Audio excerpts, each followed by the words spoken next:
Hello, everyone. Welcome back to Everyday English. I'm Peter, and I hope you're all doing well and excited to learn something new today.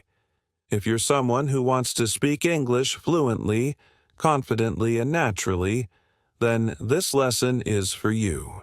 Today, I am going to teach you how to think in English, which is one of the most important steps to becoming a fluent English speaker.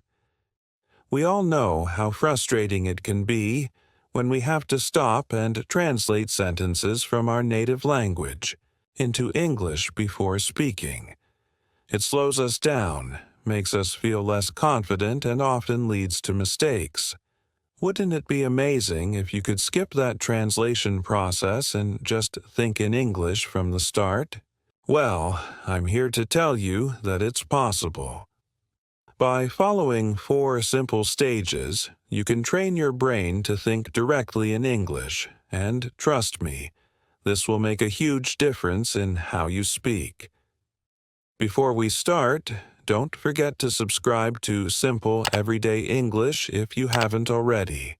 This way you won't miss any of our lessons that will help you on your journey to speaking fluent English. Now let's get into today's lesson. How to think in English. Stage 1. Think in verbs. The power of action words. The first stage of learning to think in English is to focus on verbs. Verbs are the action words in a sentence. They describe what's happening. Why do we start with verbs? Because action is all around us. And if we can think about what's happening in English, we can start forming sentences in our heads more quickly. Let's take an example. Imagine you are walking through New York City, specifically in Central Park. You see people everywhere, all engaged in different activities. What are they doing? Some people are running, others are talking. You see a dog chasing a ball and someone is feeding pigeons. These actions are described using verbs: run, talk, chase, feed. By observing the actions around you, you can start thinking about them in English. This process of observing and identifying actions is something you can do anywhere, whether you're standing at a bus stop in London, waiting at a traffic light, or sitting in a cafe in Paris. There are always actions happening around you. For example, on a busy street in Tokyo, you might see people walking quickly, someone riding a bicycle, or a group of friends laughing. You can mentally note these actions in English: walk, ride, laugh. But what if you're at home, where there's not much happening? You can still practice thinking in verbs by imagining scenarios or using pictures. For instance, look at a photo of a family picnic. What actions do you see? Maybe they are eating, playing, or relaxing. Even when you're indoors, you can practice identifying actions by thinking about what you might do in different situations.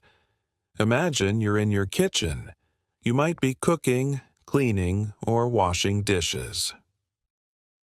Key practice tip: set aside 5 to 10 minutes each day to practice thinking in verbs. Pick a different place each day and focus on the actions happening around you. As you do this regularly, you'll train your brain to think about actions in English, making it easier to describe what's happening in the moment. Stage 2. Think in nouns. Naming the world around you. Once you've practiced thinking in verbs, it's time to move on to nouns.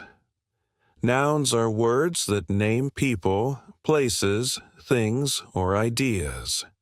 Just like verbs, nouns are everywhere. Everything around you has a name, and if you can think of these names in English, you'll be one step closer to thinking and speaking fluently. Let's take an example from a different city. Imagine you're in Sydney, Australia, standing by. The famous Sydney Opera House. As you look around, you see the building, the harbor, and many tourists taking photos. You also see a boat in the water and a few seagulls flying above. Each of these things is a noun. Building, harbor, tourists, boat, seagulls. It's important to practice thinking in nouns wherever you are. If you're at a market in Delhi, India, you might see fruits, vegetables, spices, and vendors. These are all nouns that describe the objects and people around you. Even if you're just sitting in your room, you can look around and identify nouns. For example, you might see a table, a chair, a book, and a laptop. Another great way to practice thinking in nouns is to describe what you're carrying with you. What's in your bag? Maybe you have a phone, some keys, and a wallet. If you practice naming these objects in English, it will soon become second nature. Over time, this will help you think faster and more clearly in English. Key practice tip. Spend a few minutes each day naming the objects around you in English, whether you're outside, at home, or even traveling. Challenge yourself to identify everything in English. For instance, if you're visiting Barcelona, Spain, look around and name things like buildings, bicycles, cafes, and tourists. The more you practice this, the more your brain will automatically think in English. Stage 3. Think in sentences. Connecting verbs and nouns. Once you're comfortable thinking in verbs and nouns, it's time to move on to the next step. Thinking in sentences.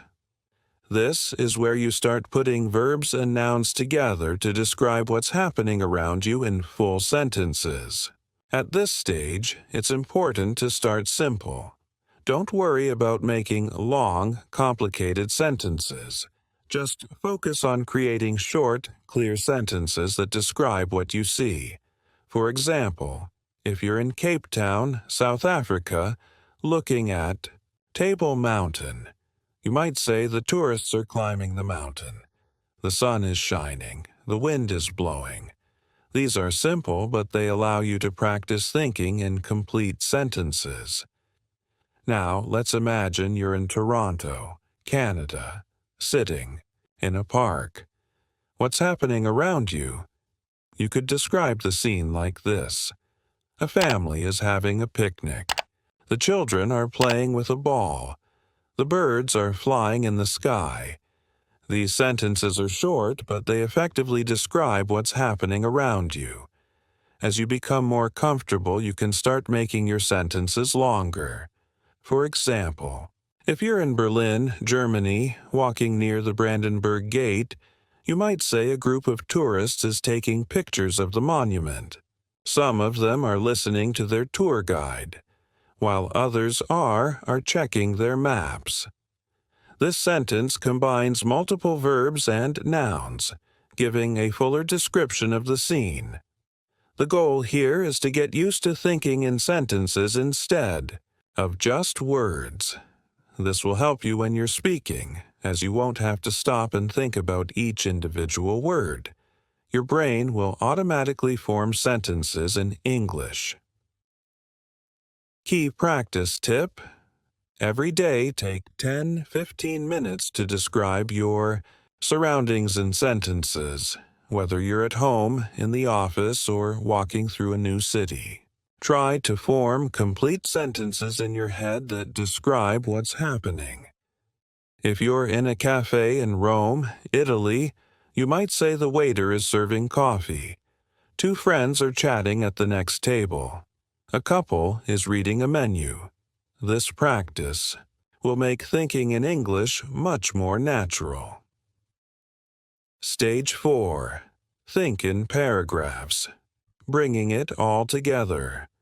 The final stage is to move from thinking in sentences to thinking in paragraphs. This means describing everything around you in more detail. telling a full story, or creating a more vivid picture of the scene. Imagine you're visiting the Great Wall of China. Here's how you might describe it in a paragraph. I'm standing on the Great Wall, and the view is incredible. The mountains stretch out as far as I can see, and the wall winds its way across the landscape. There are tourists all around me taking pictures and walking along the wall. I can hear people speaking in different languages, and there's a cool breeze blowing through the air. The steps are steep, and the stone is worn from centuries of use.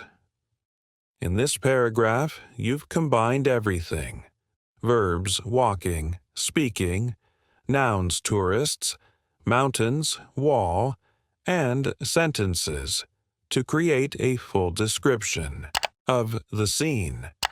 By practicing this, you'll start thinking in English more naturally, as you won't just be forming short sentences. You'll be able to describe things in full detail. Let's take another example.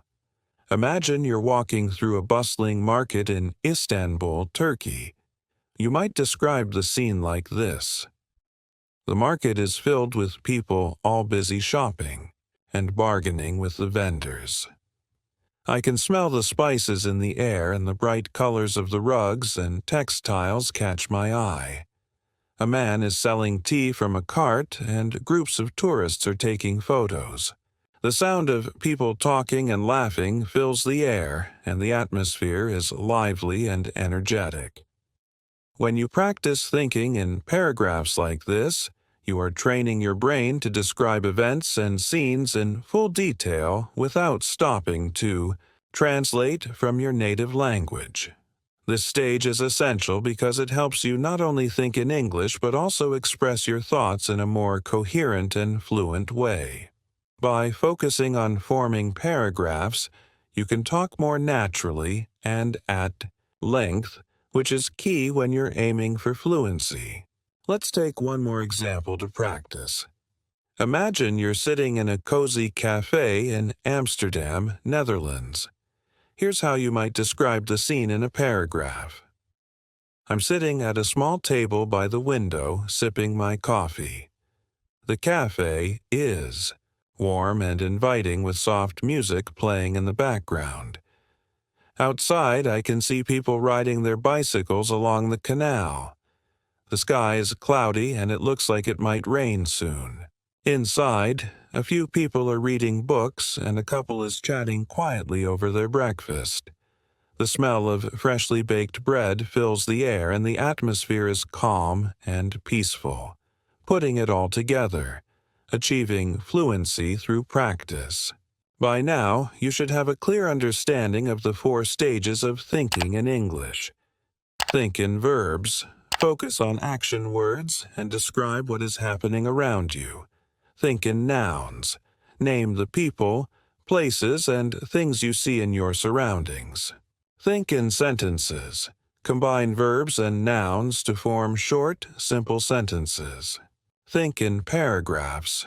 Bring everything together to create detailed descriptions of scenes and events.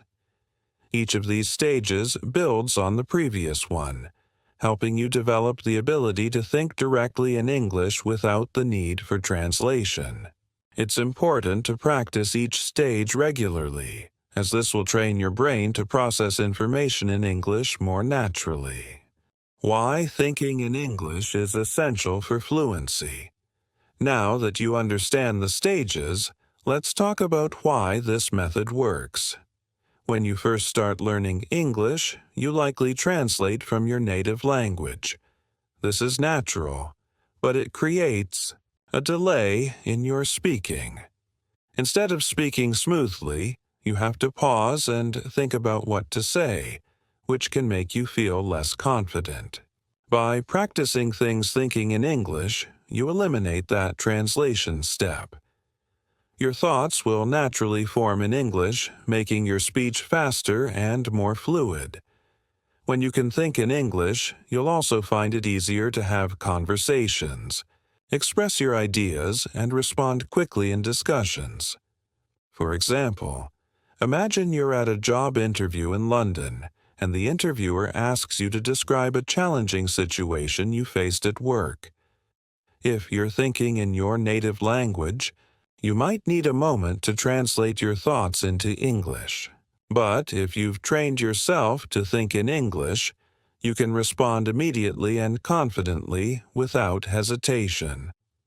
Practical exercises to help you think in English.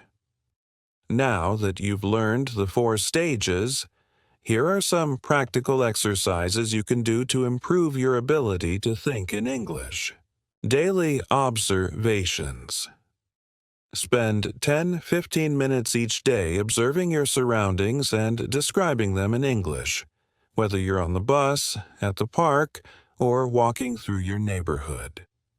Challenge yourself to describe everything you see using verbs, nouns, and sentences. 2. Picture descriptions. Find a photo from a magazine, website, or your own photo album. Look at the picture closely and describe everything you see in English. For example, if you're looking at a picture of a beach, you could say the sand is white and the water is crystal clear. There are a few people swimming, and some children are building a sand castle in the distance. I can see a boat sailing on the horizon. Cow, write a journal. At the end of each day, write a short journal entry in English. Start by describing what you did that day, where you went, and who you met. As you practice, try to include more details in your descriptions. B. Talk to yourself. If you don't have anyone to practice speaking English with, you can practice by talking to yourself. Pick a topic and try to talk about it for a few minutes. For example, you could describe your favorite movie, explain how to make your favorite dish, or talk about your plans for the weekend. 5. Set language challenges. Challenge yourself to think in English for short periods throughout the day. For example, set a timer for 5 minutes and commit to thinking only in English during that time. Gradually increase the time as you become more comfortable.